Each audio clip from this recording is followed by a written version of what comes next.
was seeing I didn't want to be a part of that, long term. So I made the decision to get out then while I was still young enough to go and do something else. To kind of explain even still, why, and people maybe never understand why, but it's just something that wasn't for me in the end. And although I loved the game, I loved playing the game, obviously went back playing in the end as well, but I just didn't like the environment and the people I was around. Hey guys, it's producer Ross here, and welcome back to another edition of Ross Meets, the series where I catch up with former Town players and talk about their careers from the ups to the downs and everything in between. And here we are, guys, the 10th episode of the series. Double figures. I'm going to say a big thank you to all you guys who've listened to the previous episodes. It's been a pleasure to bring you these, and I hope you've enjoyed them all so far. And today is a great honour to be joined by former Town goalkeeper Shane Supple, and it was a pleasure to chat to him about his time at Porn Road and his career as a whole. And of course, you all know he's got a very unique story in terms of him retiring and quitting football back in 2009 at the age of just 22. And it was just great talking to Shane about that situation, hearing his story and just why he made that decision. And it was just great chatting to him about that and his career as a whole, and what he's been up to since he retired from football.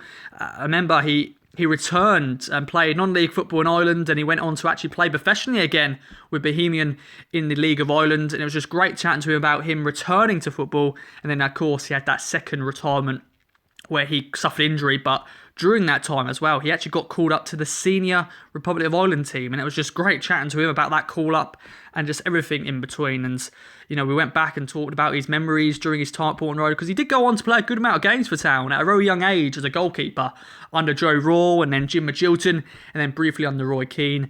But it was just a pleasure to chat to Shane, and I hope you guys enjoy it. As you know, I normally ramble on with these intros, so let's get right into this interview. Hope you enjoy it, and let's go. Thank you so much for chatting to me. I've been wanting to talk to you for a while, just to catch up with you really and see how you're doing and stuff, and talk about your time, of course, at the club. And you got that story of yours, of course, retiring and stuff like that. But what I'll do is I'll straight away get into it. Normally what I do is sort of ask you sort of your beginning of your career, where it all started. Of course, you're a goalkeeper, so it's always interested to know if you always wanted to be a goalkeeper. So sort of start your upbringing in Ireland. Where did you sort of grow up and stuff like that, and when did you find the love of the game? I grew up in Dublin, and I probably first memory was playing down in my local club, Verona, in the mini leagues down there one summer, and got the bug for it. I always went in goal. For some reason, I don't know why. But from the get-go, it's unusual for goalkeepers. Most, start outfield and then venture back, further back the field, and then end up in goal. But I just went down, I think, one day, and no one would go in goal, so I said I'd jump in, and I stayed there ever since. So that's kind of my first memories. Ended up joining the club then that season after under 7s, under 8s, and played in goal with them up until under, I think it was 10s, and then moved across to one of the bigger schoolboy clubs in Ireland, Home Farm, who Owen Garvin was playing with, and Michael Sinnott also, who ended up at Ipswich as well. And we had a number of lads that went across to Celtic and Burnley also, so we had a very strong team. I got nothing to do for years and years. I don't know how I was ever spotted, really. That was always the joke, because the Ipswich scout, he sent over another goalkeeper before me to Ipswich. I always flag him over that. And so I was there until I left at 15 and went across to Ipswich. But some good memories and good times, and played with some great players as well, But always was a goalkeeper. So Home Farm is sort of known for bringing players through, and as you mentioned, Michael Sinnott and Owen Garvin. Was Ipswich the first club that you sort of came to as on trial or scouted by?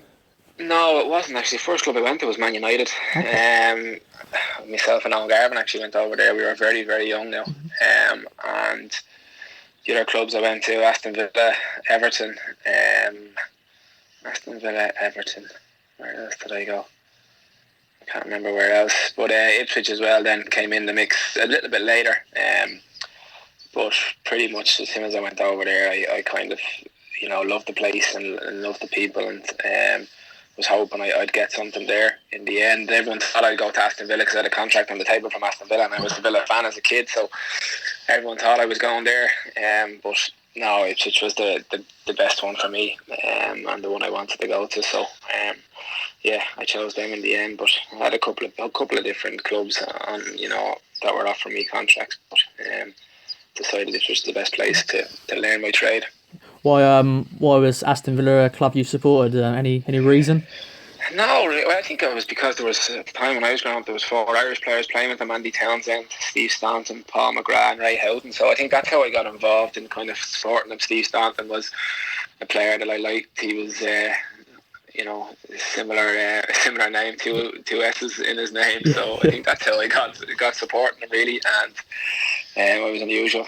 Most of the lads are supporting Liverpool, Man United, so but yeah, I got the chance to go over there a couple of times and was offered a deal, but that was the best thing now, to go to Ipswich. I'm glad I didn't go there in the end, because a lot of things changed in that club and the opportunities wouldn't have been as great as they were at Ipswich. Yeah. How was it? I've asked this for the other Irish players. How was it coming over to England? That's a big thing for a young lad as well, coming over to a whole different country and away from home. How was that at the beginning for yourself? Grand. I didn't have no problems at all. I loved it. I couldn't wait to get across, to be honest, and settled in straight away and didn't miss home, really. So it was great from that point of view. All I wanted to do was get across to England and play football. So to get the opportunity to do that and on a daily basis, was great. So I loved it every minute, and I was lucky where I ended up in terms of digs, and obviously the club I was at, the area, everything about it was perfect. For a young player trying to make his way in the game. So there wasn't any distractions like some of the lads I would have played with in the Irish setup and that. Went to clubs in London and that, and Manchester, and probably got distracted by other things. So I was lucky. Of course, you're part of the FA Youth Cup winning team. I recently spoke to the skipper, Liam Craig, recently, and what an achievement you guys made.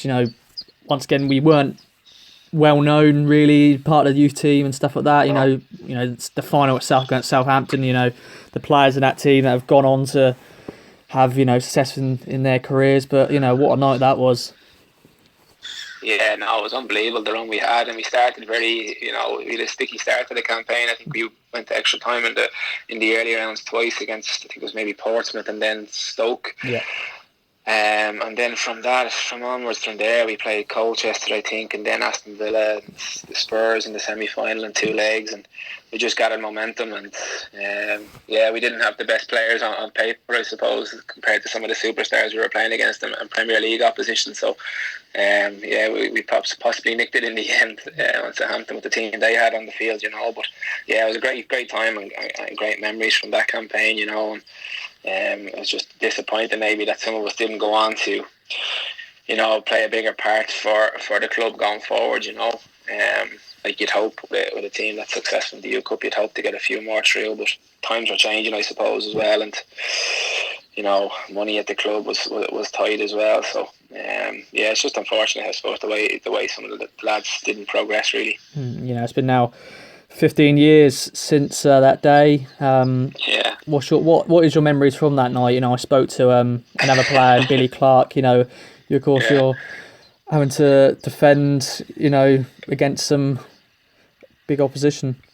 I just remember being under pressure from the majority of the game, to be honest, from the game, and got away with a couple of things, and we got lucky on a number of occasions in certain incidents during the game. So my memory is more so the afterwards, the party afterwards, and then the late night and all, the family and that, and in the Irish part afterwards, and it was great. We had some crack after that, but didn't get to bed till 4:30 in the morning. Then got a call from Brian Clew the next morning to say I had to go to Leeds to sit on the bench for the first team. So he came down and picked me up, I think about 9:00 in the morning, to drive me up to Leeds, because Calvin Davis' wife went into labour during the night, so I had to go up there. So I was just hoping I wouldn't have to go on and that Lewis Price wouldn't get injured. So good memories of that time. All right. You mentioned Brian.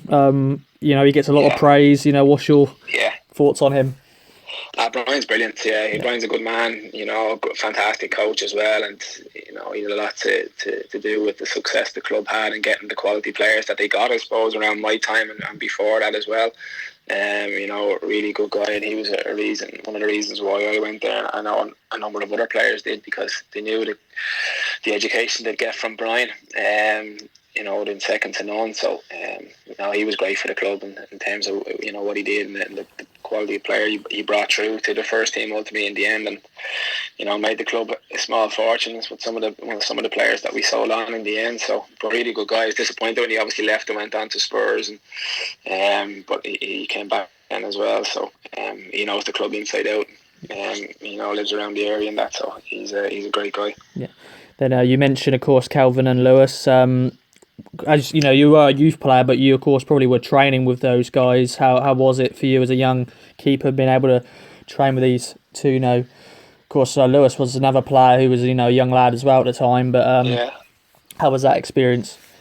No, it was great. Calvin's a great lad. Yeah. Great guy, hard worker, and no better person to learn from as well, just the way he conducted himself in training and on the pitch and off it as well. He was a great character, and he had a good laugh with Calvin, but I was lucky, like with the likes of Calvin and Richard Wright and Andy Marshall and one or two others that came through at the time that I got to train with and learn from as well was fantastic, and obviously one of the main reasons why I went there was because of Malcolm Webster, the goalkeeping coach at the time. He'd obviously brought through Richard Wright as a young kid, so I was hoping he could do the same with me. Unfortunately, he left 2 years after I went over there, so I had to get on with things without him. But he was fantastic, and a lot of goalkeepers have come through and were coached by Malcolm will have great things to say about him. We instilled a real work ethic in you. I never worked as hard in my life as I did with Malcolm, but it was a great grounding. Yeah. Let's mention, of course, the manager, your first manager at the club, Joe Raw. How big was he for your career? Yeah, Joe was great. Obviously, he gave me my debut and that, but he's just a good man and knew how to speak to people and treated people with respect. And we obviously been around the game for a long time. But yeah, great memories of Joe and what he did for me, and just unfortunate that he didn't have the success probably he should have had at the club at the time. Missed out on the playoffs, I think 2 years in a row when he was there, and probably had a good enough squad to get promoted. And just unfortunate the way things worked out, because money wasn't.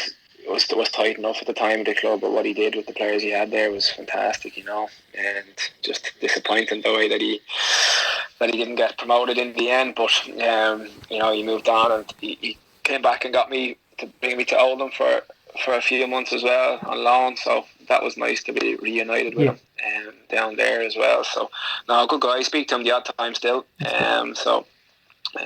Really good man. Of course, you mentioned he gave you your debut, and it was a debut that, for many goalkeepers, definitely a sub-keeper at that point. You probably never thought you were going to get on, but you came on in the 22nd minute or something for Lewis Price at Leicester, and what an experience that is, at Leicester, having to come on. What's your memories from that day? Just the rain, really, lashing down, and not ideal conditions for the goalkeeper. But I just remember Willie Donachie coming over to me and saying, go on and enjoy it, and Joe came up and just said enjoy it, and that was it. Didn't have too much time to think about it, which was great, and got on, kept the clean sheet, and had a couple of battles with Dion Dublin, a player who I would have supported as a kid when he was at Villa. And he was actually good enough to send me up his jersey the week after the game and signed it for me and that. So I think he heard through the grapevine that I was a Villa fan and I made my debut and stuff. So a nice touch from him. But it's fond memories of that day, and it was great to get on and make my debut and keep a clean sheet. But the guys in front, Jason DeVos and Richard Naylor, and the other senior players were great, and and looked after me that day as well. So good memories.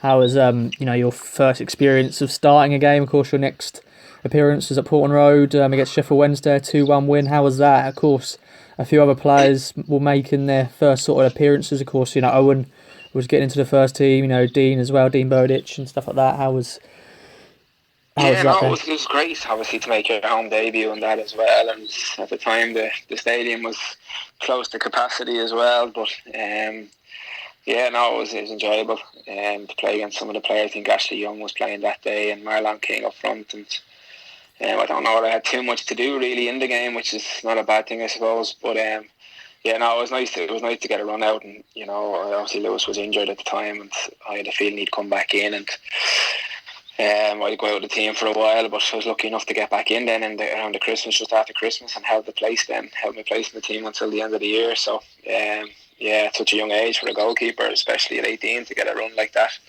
It was nice, and the club, we lost a lot of good players that year as well, and we were down the wrong end of the table, but it was always going to be a rebuilding job at the club at that time. But yeah, we got opportunities on the back of that, so it was great for us. And of course, then Joe, then left, and then Jim Magilton, your former teammate, comes in. What was that first reaction for yourself when you found out Jim got the job, or? I wasn't surprised that he'd get the job. I do. He always go into management, because he was that kind of character and he was a leader. And obviously, the transition from player to manager can be difficult at times. He obviously played alongside a lot of us, and we would have shared a lot of nights out and that, and had good times. But he's crossed the other side of the line, so he has to be different in how he conducts himself around us. And obviously, likewise, he's not a Jim anymore; he's the gaffer. So I think it was tricky at times, and I think for Jim as well, his first job in management and that, knowing who to trust maybe was tricky for him. And certain players and bringing them in, and would they be right culturally for the club? Would they be a good fit? Would they buy into what he was trying to do? So it was tricky at times for him, and I think if he was given a bit more time, he was looking like he was making good ground, and we were starting to see a shape of a good team that could possibly challenge down the line. But it didn't happen in the end. Obviously, Marcus had come in, and things started to change drastically in the club, all aspects, on and off the pitch. So Jim was moved on, and obviously other people came in, and the club seemed to go only one way, unfortunately. And yeah, of course, former players, you must, of course, look out for results and stuff and see how your former teams are getting on, and you must go, what is going on? Did you feel it could be a free fall, when Jim left and stuff like that, or? Yeah, you could see the way the club was going. Like when I went over, it was a very family-orientated club. A lot of people had been there years, and that was the big pull for me and attraction. That kind of community, spirit, and obviously lads coming through the youth team, and fans love to see one of their own coming through and making a debut, and you feel that bit more of an attachment to the club, and you're going to do that a little bit more and work that a little bit harder, I think, for the club, because you are kind of ingrained in it as well. So the club is starting to lose that. I said certain people left off the field as well, and the back office, and that were good people that had played a big role in the club as well, and just the environment that was created there down through the years, and that was slowly dying. You could see that happening, and it only seemed to get worse. Obviously I left in 2009, and things weren't great. The atmosphere wasn't great in the training grounds around the club, and I think there's a lot of backstabbing going on, and here, people just didn't know who to trust anymore, unfortunately, and it's just seemed to spiral really out of control from there. Yeah, I just want to we'll go into that in a minute, but let's get quick. I quickly want to go back. Of course, Lewis left the club. Did you think possibly you could be, the Jim Magilton, this was his second season? Did you think you're getting an opportunity to become the first choice, but then he signed Neil Alexander? What was your thoughts about that? Yeah, I wasn't sure. I think initially when Jim got the job, he said to me he was gonna, he wanted me to be the number one, and I got in initially and played a number of games, the first couple of games of the season. We lost to him, and obviously I'm a younger player and maybe easier to dispose of as such and push back in, so that's fair enough. But yeah, I could sense that I probably wasn't going to be the number one. I was still very young, and I'm in trade, so he wanted to bring in a more experienced goalkeeper, which is fair enough. And I wanted to go out on loan at a certain stage as well. So we did. He sorted that out for me. I went to Falkirk and got some game time, and but yeah, no, it's I love the club and would have loved him to be in the number one, but I was probably still very young, although I played a good chunk of games at that stage. I was still young. And so Jim just had a different idea and what he wanted maybe, and that's fair enough. So Neil came in and done very well for the club when he came in. At that time. So that's how it played out really, and obviously Jim moved on in the end, and then Roy came in. How was Richard Wright? You said you missed out on, of course, playing, or training with him when you first came to the club, but now he's come back, for his second spell. How is he? Yeah, great guy. We seem to most of us get on well. The goalkeepers, the old goalkeeping union. Yeah. Everyone seems to get on very well, and Richard was no different. It's very similar again. Like all the keepers were that would have trained and been brought up under Malcolm Webster. Similar style, similar work ethic, and we got on and helped each other out. And we had a very strong relationship on and off the pitch myself and Richard. And I still speak to him now, if I'm ever going over to Man City or that, he'd always look after me. So, he's a good guy, really decent fella as well. And probably unfortunate the way his career, developed in the end or turned out when he left Ipswich. Didn't really pan out, I suppose, the way he would have hoped. And with international caps or, his time at Arsenal and then Everton as well. But still a really good keeper and had a decent career. Yeah. Then, of course, you mentioned Roy himself. What was your reaction when Roy got the job? Yeah, he was intrigued. Obviously, he was a massive player for Ireland, for Man United, and one of heroes of any Irish player growing up. So I was looking forward to him coming in. I wasn't sure. I'd heard a few stories, obviously, from his time at Sunderland and maybe what he was like. So I wasn't sure. There was a number of us out of contract.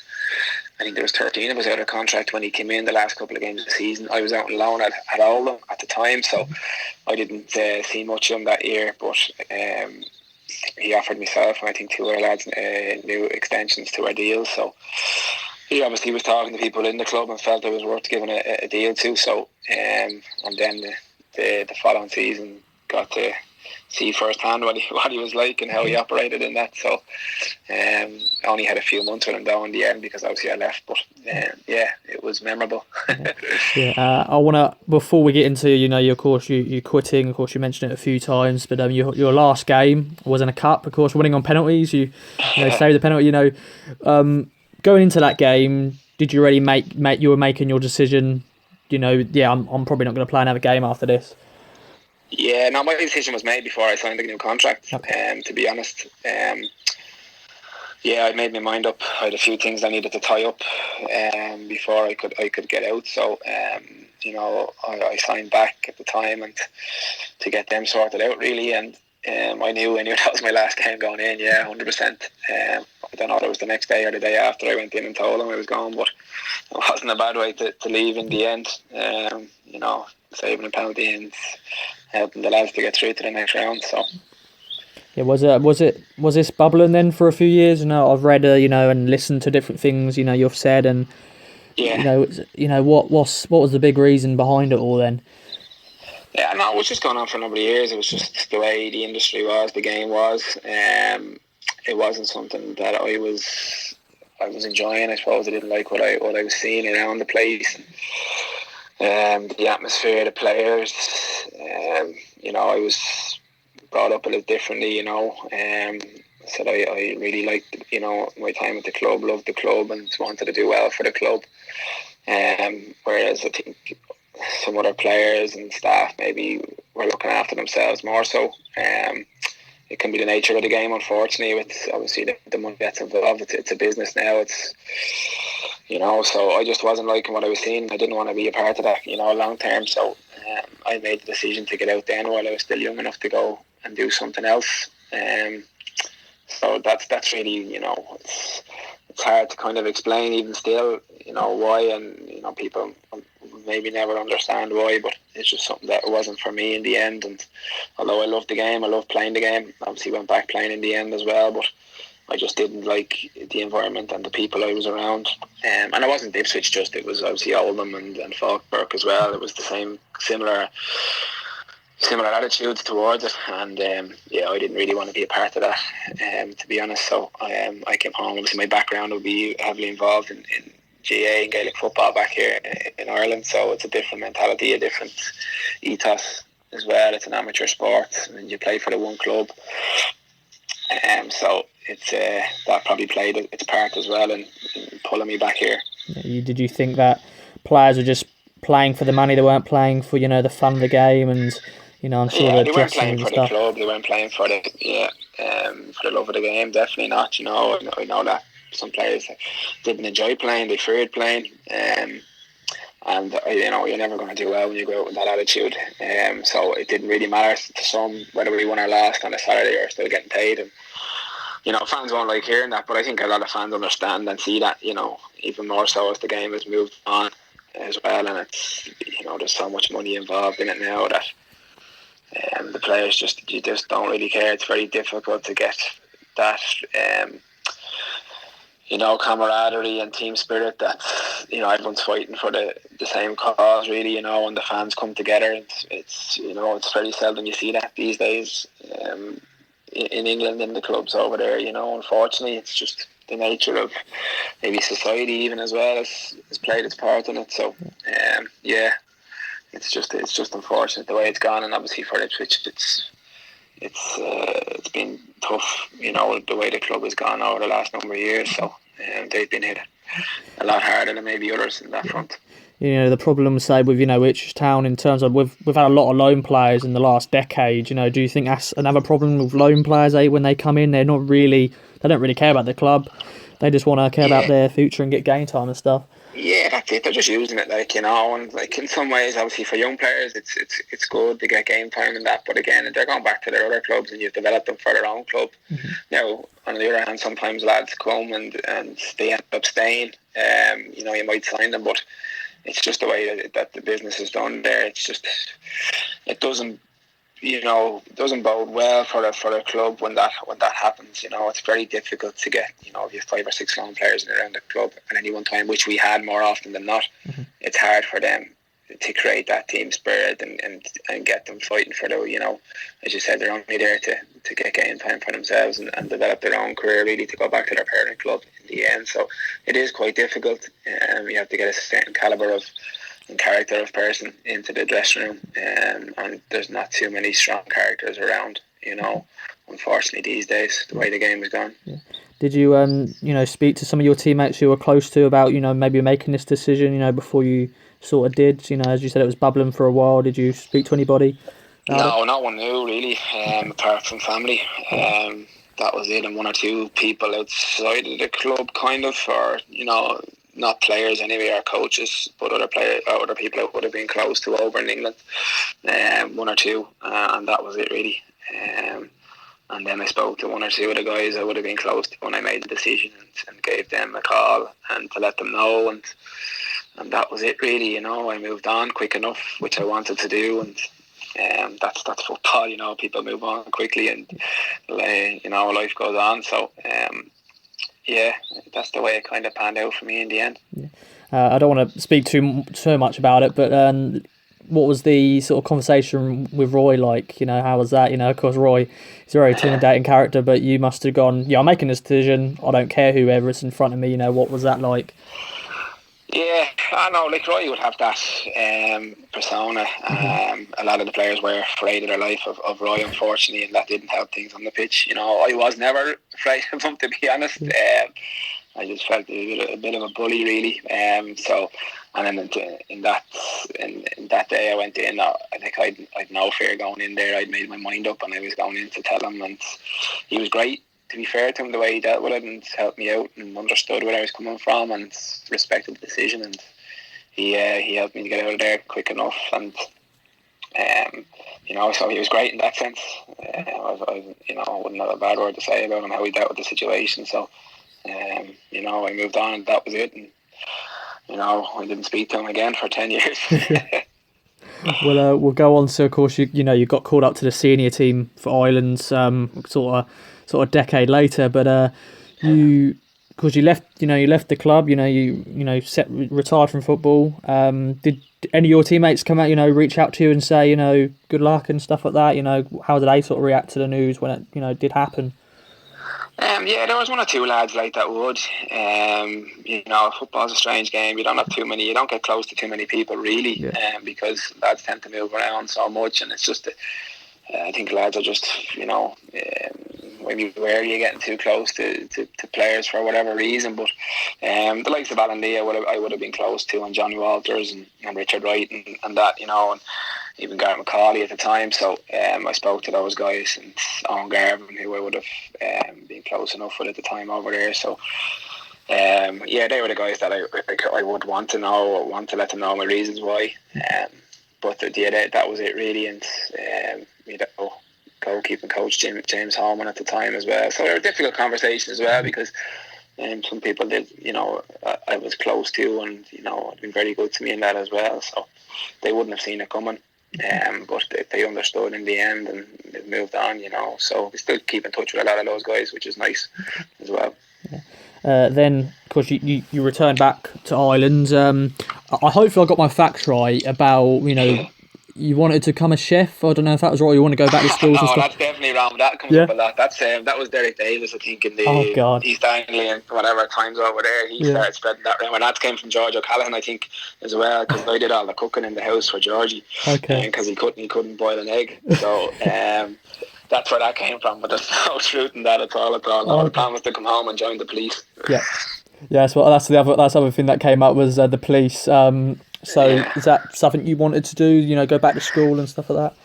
Yeah, well, I was wanted to join the guards back here. That's what they're called. My dad was in, a policeman for years here, and that was the other alternative if I didn't get across to England. That's the route I would have taken. But when I came back in 2009, the economy was crashing down around us, and they'd froze recruitment. So that didn't open up for 4.5-5 years. So I had to do something else. So I went back to school for a bit and did a few jobs here and there, and until I figured out what I was going to do really long term, So it took a bit of time really to figure that all out as well. So, but as I said, I was still young enough. So that's kind of how it panned out when I came back. Initially, it wasn't. I'm glad it didn't work out like that now in the end, because I don't think it's a job I would enjoy now the way it's gone. So I'm lucky enough, it's a different job to what it was when my dad was in there. So I'm lucky enough, I think. Yeah.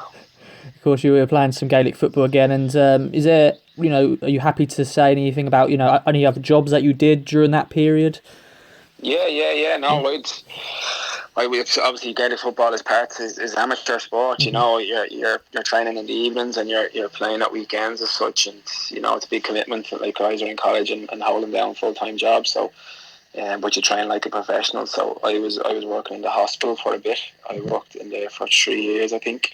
My manager in my GA team, he was a surgeon in the hospital, and he got me in there. So I worked as a care attendant for a year or so on the wards there, assisting the nurses and that in there. And then I went and worked in the physio department as a physio assistant, so rehabbing patients and that after a knee and hip surgery, back surgery and that. So I did that for 3 years in the end, and then moved on to work with a pal of mine who set up an agency, a sports agency as such, in terms of sponsorship and event management. And I did a bit of work with them. We would have represented a couple of players as well that would have been moving across England and in other sports as well. So I did that for a number of years, and then went back to college and did a diploma in HR management and life coaching as well, and business coaching, and then ended up back playing soccer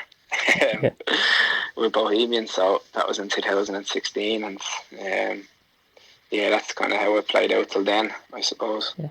How did it come about playing, non-league football, in Ireland? Of course, you're playing for Cromlin, I think it is, United. Cromlin, Cromlin United, That came about because myself and our former Ipswich U player, Darren Kelly, the two of us, we would have set up a goalkeeping academy back here in Ireland. It's called Irish Pro Keepers, and we were using Cromlin United's facility for a number of years, and they're good enough to let us have it for, rent free. And the manager had been on to me for a number of years trying to get me back playing, but I had no interest in playing. And then one year he was really stuck, and he asked me could I step in for a game, and I felt obliged to do so, and ended up completing the rest of the season. That was around, I think, October time. I stayed till May and played with them and played the GA, the Gaelic football as well alongside it. So I had a dual career. But it was a great time. I really enjoyed it with the lads there, and we had a bit of success as well. We got to the FAI Intermediate Cup final at the Aviva Stadium as well, and we won that. And then other clubs in the League of Ireland came knocking. So I wanted to give it another go, and I ended up at Bohemians. What was the sort of like media coverage, when that sort of happened? Because people must have gone, oh, Shane Supple, remember him? And, you retired at a young age. What was that like? Did you have much? There was a bit, yeah, of course, because of the story, and I think that'll always stick with me. Yeah. Unfortunately, but there was a little bit, but I signed for the right club in the end. Bohemians it's local enough to me as well. I went to school around the corner from the ground and that, so it's strange the way it all worked out. And the manager Keith Long there is a great guy, and the club had one of the smallest budgets in the league, but definitely punched above our weight when we were there, and had really 3 good years with the club, and unfortunately had to retire in 2018 due to injury, but the club was left in a good place when I left, and they managed to get into Europe the following season as well, which was great for the club of that size. Now it is one of the biggest clubs in the country, but just the way it had gone down through the years for them financially, budgets had been tight in the club, but they had some good players and a good youth policy as well. So the time there was fantastic. I really enjoyed it, and still involved in some shape or form in the club in the background, which is nice. How has it been sort of back playing 90 minutes of football? How Gaelic football, I don't know much about it, but what's the sort of difference in time and it's every 70-minute game. I wouldn't be involved as a goalkeeper. You wouldn't be involved as much in the game at times. You wouldn't have as much to do. It's more about the distribution in Gaelic football for a goalkeeper and the restart of the game, retaining possession, and you wouldn't really have too many saves to make, especially the way that the game had gone. I suppose in those days it's become very defensive as well. So it was more communication and distribution really. So I missed the responsibility and just the different attributes involved in playing a goal for soccer. And I loved the training, and I would have always got involved with the goalkeeping academy I had, and would have joined in training regularly. So there must have been a reason why I was doing that. Someone must have known I was going to come back and play at some stage. So I loved it when I got back involved and playing 90 minutes again, and just throwing myself around and just being a bit more involved in the game as well. So it was great. I was lucky enough to play close to 100 games for Bohemians in the end, before I had to retire. Of course, before you retired, you got that call up to Ireland because your performances, player of the season at Bohemians and stuff like that. What was that like getting you represented, of course, Ireland at under 21s level, but now getting called up 10 years later for the senior side, of course, under Martin O'Neill and of course your former manager and Roy Keane as assistant. What was that like? Yeah, it was crazy, because I wouldn't expect it at the stage I was at in my career and the level I was playing at, so I wasn't expecting it. I suppose there was a lot of injuries in the squad at that time, and a lot of keepers had pulled out. It was in the summer internationals. We played France away and USA at home, so Roy and Martin and the goalkeeping coach had been to a few of the games I played in, and obviously Roy would have known me anyway, but I got the call one day. I didn't believe it when I got it initially from the manager. I thought he was pulling my leg, but it was great for the club and the league, because not too many players in the league here get called up to the international squad, so it was nice to be involved, and obviously be reunited with Roy, and Johnny Walters was in the squad as well, and a couple of other players I would have played 21s with, the likes of Shane Long and Seamus Coleman, so it was good to catch up with all those guys after so many years as well. Can you remember your first interaction with Roy again after going over to the camp? I didn't really get a proper chance to talk to him, to be honest, when I went in initially, because I was still playing games. I had to to drop in and out of the squad really, because I had a game on a Friday night, so I had to leave the squad on a Thursday and train, and then I wasn't back into the squad. I went back into the hotel that Friday night and was back involved the Saturday. I think we travelled to France then, and I was only over in France, I think, on the pitch before. I think it might have been before the warm up or something, that I had to actually chat with Roy properly, and that was the first interaction really, and he was asking me what I was doing and that kind of stuff, and yeah, it was a bit surreal. Yeah. Of course, you probably know what I'm going to bring up now about the current, the bust up and all that jazz. Yeah. You don't really need to say too much, but what was sort of going in your mind, going, what's going on here? John, of course, former teammate John and everything. Deja vu for me. Same old. Yeah, no, it was funny because Johnny, after that happened, John came over and sat down beside me, and I'm going, don't be sitting down beside me. You think we're in cahoots again. And he said it's typical. He said nothing like this has happened since I left. And all the times he'd been in the squad with Roy, obviously, and said it's just gas that the first time this happens, and I happen to be in the squad as well. So yeah, it was a bit strange, but that's the way Roy is, I suppose, and there's been a number of those, I suppose, bust-ups down through the years, unfortunately, but it's not the way it should be, but it played out the way it did in the end, and John's well able to handle himself, so leave him to it. Yeah. Well, actually, I spoke to Shane O'Connor, another Irish player, and he mentioned a sort of situation when he was sitting with Ben Thatcher, and Shane was sort of afraid in terms of because Roy would go, you're not sitting with him, are you? And of course they were just the canteen. It was just Ben, and Shane and Roy, and he was about to make Ben a cup of tea, and then of course Roy came in, and then he was like, oh God, what do I do with this? And of course then he just sat somewhere separately, and then Ben was going, what are you doing over there? And no, that's the way he was, unfortunately, and players would make be wary of that as well, and they just weren't able to be themselves, I suppose, around them, some of them. So that's the way he kind of operated, and the environment he created at the club, unfortunately. But yeah, there's plenty of those stories. Some of them are not for telling now, but yeah, there's a lot of lads have a lot of different stories through the years, I think, from playing under Roy. Yeah. Then going on to your second retirement, and this time because of injury. Did you just know it was time? Persistent hip injury. I think I'm reading right. Was it just time for you to definitely hang up your boots?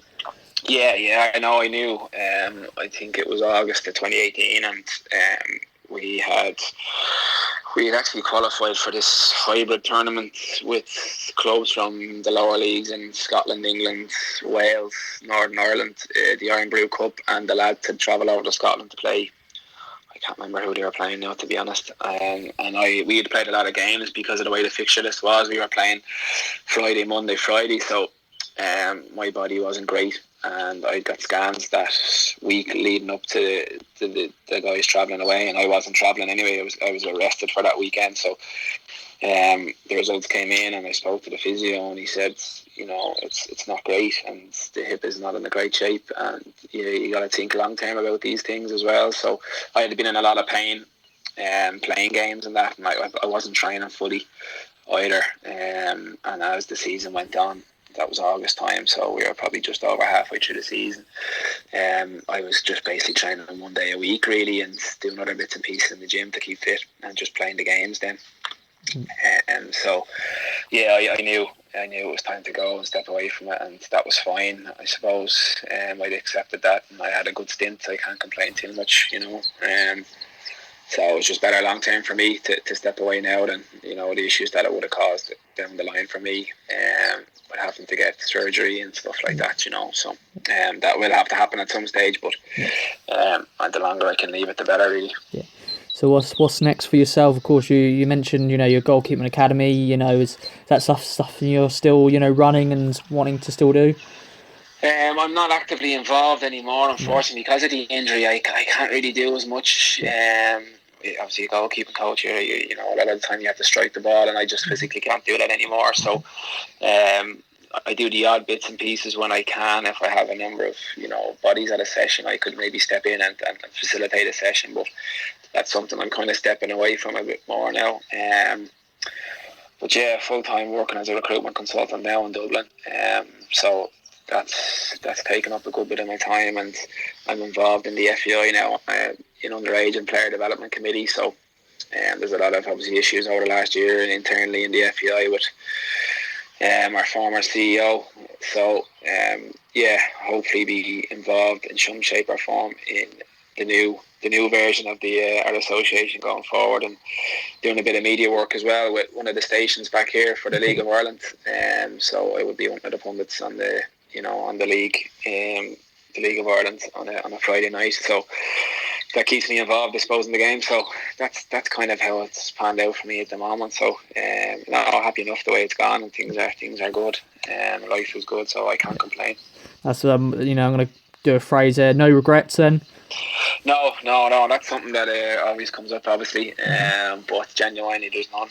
To be fair, so the decision I made back in 2009 to step away was the best decision I ever made. So I'd absolutely no regrets whatsoever. So I'm happy. Would you say your family helped you a lot in terms of supporting you for that decision and stuff like that? You said they were the only ones who really knew that you were making a decision. No, they were very good. I think initially my dad wasn't too keen on me doing it, obviously giving up what I was giving up and that, financially and everything as well. So but I think he sees now. He's got to see nearly every game I've played now, whereas when I was in England he didn't get to see too many of the games. So he's got to be part of it, which is great. And obviously as well, the lads I would have grown up with as well, and I would have played the Gaelic football with. They played a massive part as well, and so I was integrating me back into life back in Ireland and that. So I was really lucky with the people that were around me, at the time, and I was easy able to slot back into life here, and it's been great. Yeah. Have you been back to Ipswich since you've left? I went back once for the playoffs against Norwich, the home game. Yeah. Unfortunately, that didn't pan out well. So, I'd like to go back at some stage in the future. I will. I know if this comes to an end, this pandemic, I think I'd love to get back over. And there's a few people over there I haven't seen in a long, long time that I'd like to see. So, and I'll hopefully take in a game when I'm over there. I still keep in touch with a couple of people who would have probably have moved on from Ipswich now, but they would have been heavily involved when I was there and that. And they're good people. So, hopefully see them in the near future. From true crime to football, Brexit to folklore. For more great podcasts from Archon, head to audioboom.com/channel/Archon.